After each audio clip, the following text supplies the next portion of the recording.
Olá, meu nome é Pedro Salerno, bem-vindos ao nosso canal Voz Eventos em Saúde. E o vídeo de hoje é bem interessante, é sobre a síndrome de tireoideia doente. Se você não escutou falar sobre ela, então acompanhe o nosso vídeo para saber um pouquinho mais.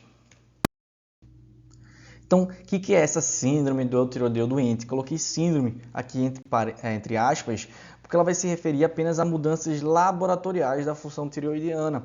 Então, não vai ter manifestação clínica, é uma síndrome sem clínica. A nossa tireoide ela vai estar estruturalmente normal, mas em um contexto agudo, os exames laboratoriais dela vão estar alterados. Que contexto agudo pode ser esse? Pode ser uma pneumonia, pode ser uma desnutrição grave, pode ser um paciente com sepse, que sofreu um trauma extenso, paciente que está no pós-operatório de alguma cirurgia, está apresentando um quadro de cetocitose diabética ou uma injúria renal aguda. São algumas das possibilidades de um contexto agudo que pode deflagrar, por exemplo, a síndrome do tireoideia doente, que a gente vai ver um pouquinho mais sobre a fisiopatologia no próximo slide. Então vamos lá. A gente tem um estresse agudo, qualquer um daqueles que a gente falou no slide anterior, e outros que vão gerar um quadro semelhante. Esse estresse agudo vai causar a liberação de citocinas e interleucinas inflamatórias, principalmente interleucina 1, 6, fator de necrose tumoral alfa, interferon gama, todas elas muito parecidas com aquela nossa resposta ao trauma, a nossa resposta endócrino metabólica imunológica ao trauma, a famosa REMIT, que a gente já tem um vídeo aqui no canal falando sobre ela. Então essas citocinas e interleucinas elas vão afetar a função hipotalâmica de secretar o TRH, que atua na hipófise estimulando a liberação de TSH, que também vai estar diminuída. Consequentemente, a gente vai diminuir a produção de T4 e de T3. Então, estresse agudo causa a liberação de citocinas e interleucinas, que vão inibir a liberação hipotalâmica de TRH, que consequentemente diminui a secreção de TSH, chegando então a diminuir a produção tireoidiana de T4 e de T3.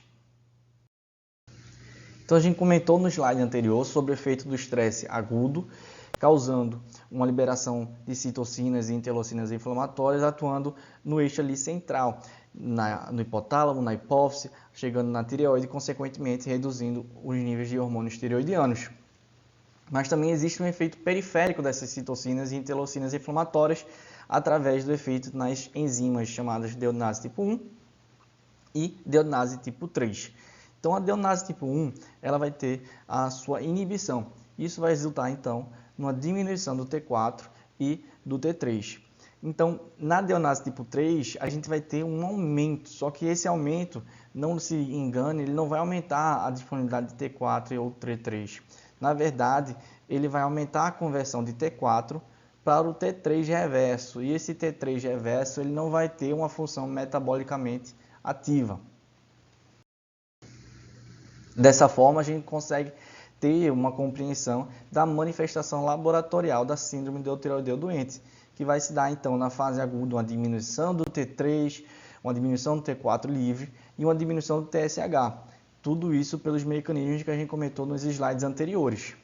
Na fase de recuperação, a gente vai ver um aumento do TSH como uma resposta com a normalização dos níveis de T3 e T4. Então, como é que a gente vai levar o conhecimento dessa aula para a prática de fato? Então, o maior raciocínio que deve ser feito só deve medir o TSH nos pacientes com alta suspeição de disfunção tireoidiana. Se você tem um paciente num contexto agudo que você não suspeita de disfunção tireoidiana, não tem sentido nenhum conter um TSH em alguma solicitação de exame laboratorial de rotina, por exemplo, no paciente na UTI, porque você pode evidenciar alterações e aí você vai criar apenas mais um problema. Então vamos lá.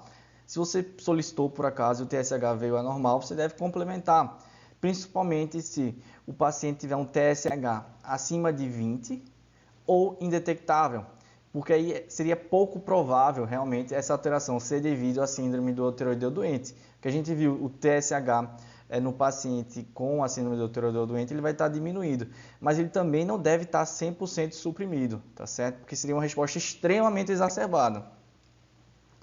Além disso, se o paciente ele tiver uma tireoidopatia já sabida e o TSH não estiver elevado, a gente pode então considerar a possibilidade da síndrome do tireoideu doente nesse paciente, porque o paciente com uma tireoidopatia com um T4 já previamente baixo, a gente espera que esse TSH desse paciente esteja aumentado.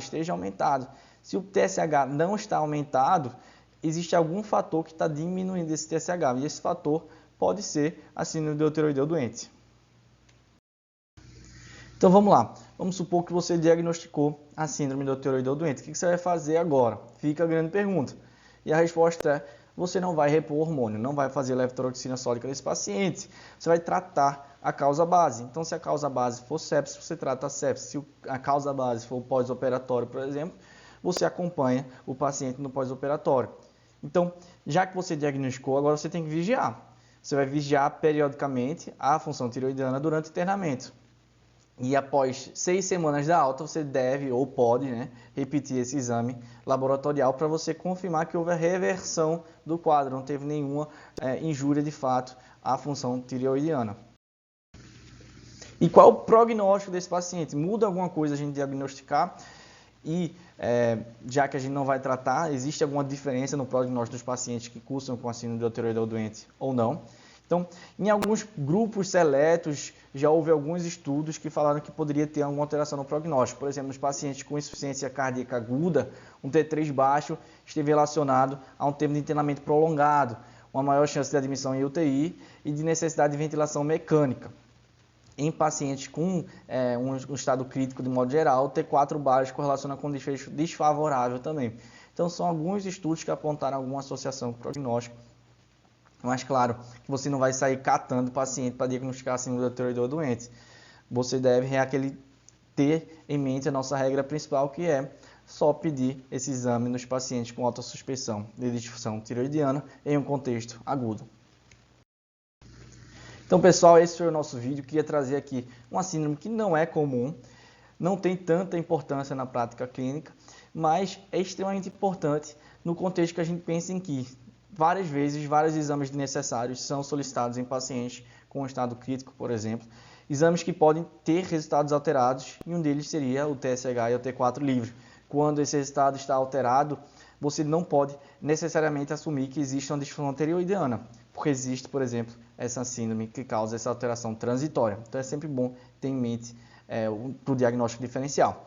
Se foi útil de alguma forma, considere então deixar aqui o seu like, se inscrever no nosso canal. É muito importante para a gente ter esse estímulo de continuar trazendo conteúdo diferente para vocês. Um abraço e até a próxima.